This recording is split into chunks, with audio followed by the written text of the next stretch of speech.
Yes, you're very welcome to the first Lorna Park of March. It's Tomas McCarthy here till 7 o'clock, and hope you're all keeping safe and well. Coming up, fixing the fixtures. Former Wexford boss Liam Griffin on why the split season is good news for club players. Dan Shanahan on the end of the Mayor Forna. And Sunday game analyst Ursula Jacob will pick her Camogie All-Stars for 2020. So the split season was passed at GAA Congress last weekend. From 2022, the All-Ireland finals must now be completed by the end of July, leaving the rest of the year open to club activity. Following that decision, the Club Players Association was dissolved, stating that we have played our part and our work is done. And to discuss all of this, the latest welcome to the show, Liam Griffin, All-Ireland winning manager with Wexford in '96 and also executive member of the Club Players Association. And I suppose, Liam, first of all, you've been banging the drum for club players over the past 4 years.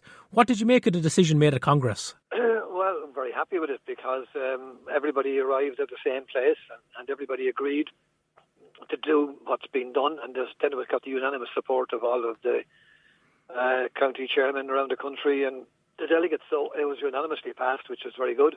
No triumphalism here now. Everybody played their part. We had a lot of difficulties on the way, no question about it. But the main thing is that everybody came to the same page eventually, and that has to be great for the club players, not just good. Why did the CPA decide to disband this week, Liam, following that decision? Because when we sat together, we were from all over Ireland, lads from all over Ireland, and have to say some of the finest people I've ever met in the GAA were lifelong friends out of it as well. And when we started first, we sat down to decide the strategy. Now, the one thing that we decided was if we were going to be coming in all-encompassing, trying to present ourselves as the Club Players Association, and this is a shopping list of what we want, we felt we would fail at the first hurdle because of the relationship between the GPA and the GAA, which is fragile to say the least, and it's even fragile with other organisations as well. So that's a separate issue. So we said we'd go for a one-item issue.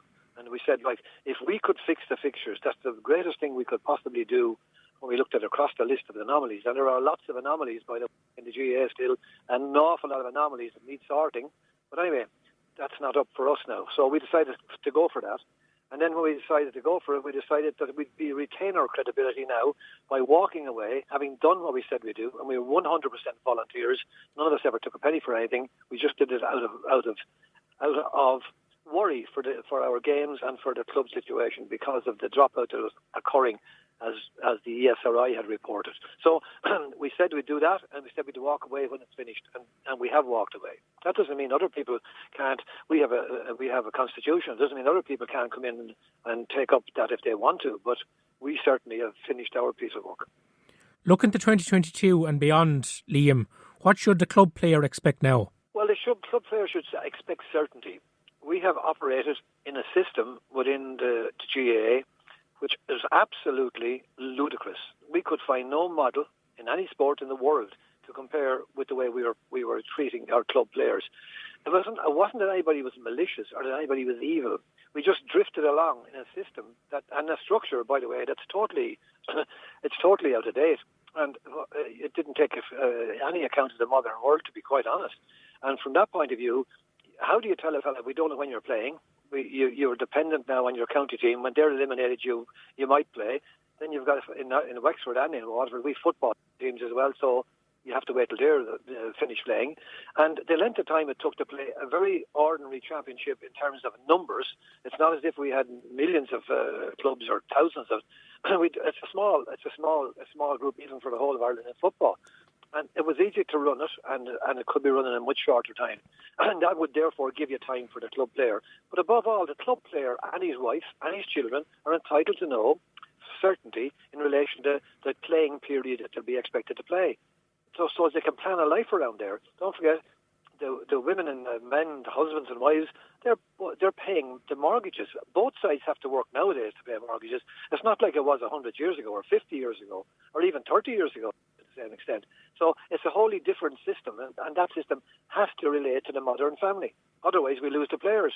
And the ESRI report in 2013, which is a while ago, it's much worse now in my opinion, and they brought out a report which said 70% of the players drop out of Gaelic football from the age of 21 to 26, and 60% of the people of adult hurlers drop out. Now, that's an absolute crisis. That's an absolute crisis, but it hasn't been recognised as such.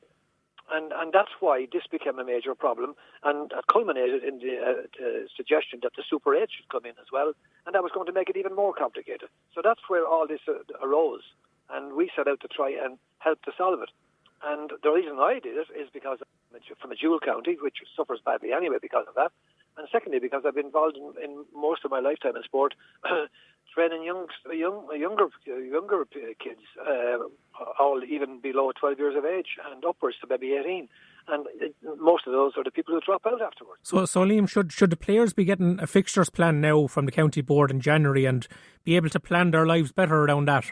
Yes, but the situation there is that in the past, when we sat down with Croke Park, and we sat down with two different presidents and two different administrations, and we sat down with them and we mentioned this, the first reaction was, what the hell are you guys getting involved in fixing inter-county fixtures for? So when we took on the job, we knew there's no point in going up there now and just doing what fellas do in the GA, jump up and down and say, we're not happy with this. We said, well, if we're going to talk like this, we better put a plan together. We better present a plan. And we're pleased to say that we presented a plan, and we had a split season from the start. So that split season plan, you had to do an inter-county system as well, so you could show how it would work. And we actually did that. Right, now that was the first thing. But Croke Park said, well, it's nothing to do with us. It's all your county board's fault. It's all the county board's fault. So that is a passing the buck system, which is totally nonsense. You can't have the county board that are told it's your fault, and yet at the same time they're dependent on fixtures from provincial councils. So the whole water was muddy there. So therefore there was no clarity, and there was absolutely no clear lines that people could understand.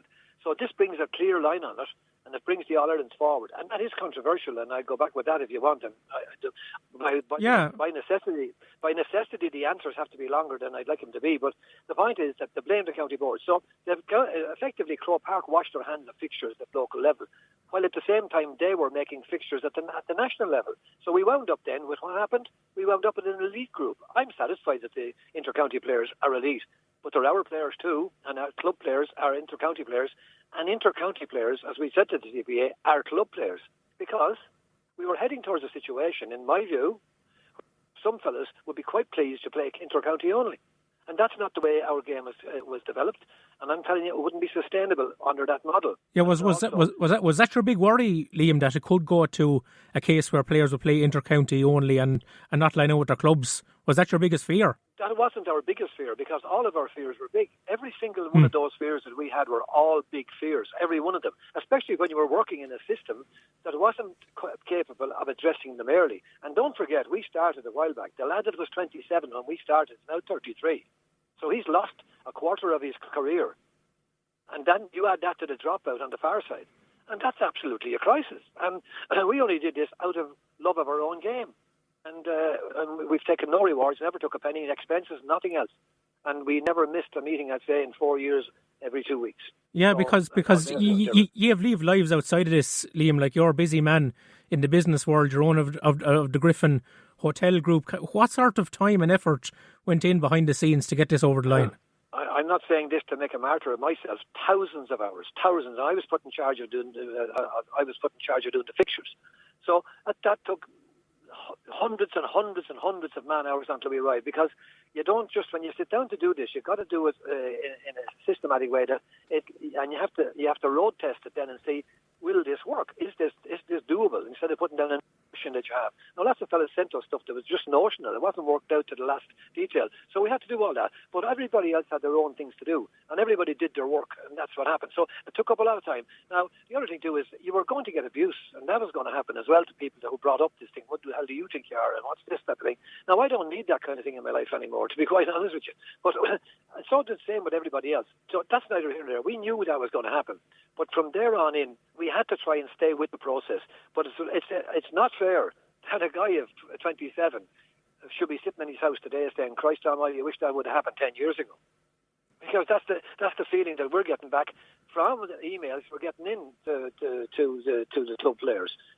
We had 26,000 members who people refused to recognise in Croke Park, and that was shut down. So, this has been a long, hard road, and that's not making martyrs of us. We're happy with where we are, and we're happy with the fact that all of the people came together in the end and agreed to it. Yeah, you stated previously, Liam, that you almost felt like a troublemaker when the CPA went to Congress and didn't get official recognition. Were you a bit disappointed maybe that you didn't get a bit of support a little bit sooner? I was disappointed all around because not even any of the county boards when we wrote to them, none of them even answered us. And yet at the same time then they came back to us behind the scenes to complain to us about things that weren't going right, which seems ludicrous. But that's not for public domain in terms of who did what and where. There's no point blaming fingers. The problem you have with county boards is they're compromised. They need money from provincial councils. They need money from Croke Park. That should be a separate issue. But they're afraid themselves to stand up, in my view, because if they do, they know that when they come looking, their county might suffer. Now, that's not because anybody is evil. Nobody is bad. We're all GA people. We're all arguing over a shade of difference.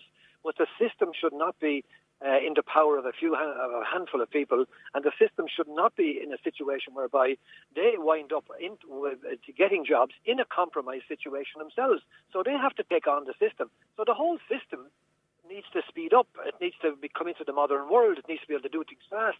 We have you need a barrister actually to go to Croke Park to discuss some of the rules that are in the game, and I wonder why that is. We did that ourselves when we created rules and regulations that, you could put a very good motion before Congress and it gets voted out for some strange reason that no one knew anything about. I think you felt like you were going to the High Court. Yeah, and I know the split season has received broad support, Liam, since it was passed last weekend, but what would you say to GA people who are maybe concerned about giving up August and September to other sports and not having the profile that the All-Ireland finals attract during those months? To me now, and I'm not being disrespectful, that's a complete red herring. The way to promote games is to play them, right? And what we were talking about now is the way to promote them is to wait for an Ireland in September because we don't want it to change something that's there. To play the World Cup off in 3 weeks or less. To play off the European Cup. To play off World Cup tours all over the world in all sports. American football starts in the middle of September, finishes in early April or in early February. It's the second weekend in February, I think. It hasn't disappeared off the planet. It's still one of the biggest looked at sports. That's a misnomer. I don't believe that for 1 second. So we will have our players in the field. Whereas before they were looking at the television to see matches and waiting, and some of them hoping their own county didn't get beaten so as to get a game of hurling or football. That's totally unbelievable. We have youngsters who are reared from I had the kids I have now are in their 30s that I started off in the field with. And our dropout rate was way worse than that. And when I asked those fellas that I was there before, why? And what happened? I asked my own son at 24, and I said to him, when did this all go wrong for you? He said, the day I became an adult officially and I couldn't play underage anymore. It was fine up to underage. It wasn't brilliant. It was really excellent, but it wasn't. It could have been even a bit better. But boy, when you went to go to adult, unless you were in a thriving club going somewhere, you might as well not be bothered because you didn't know when you were playing. Fights in dressing rooms between fellas fighting over football and hurling. And as I said in a row one night in the dressing room, you're fighting with each other and your problems have nothing to do with each other. Your problems are to do with fixtures. And now you're all so frustrated. You're effing each other out of it in corners and saying, why won't you play football? Why won't you play hurling? And then come into the field and no one's there because there's no matches to be played. That's no way to run an association. Now you're hurling. Lorna Porca with Tomás McCarthy on WLR. You can hear more from Liam Griffin in part 2 of Lorna Porca. We are blue and white. We are WLR.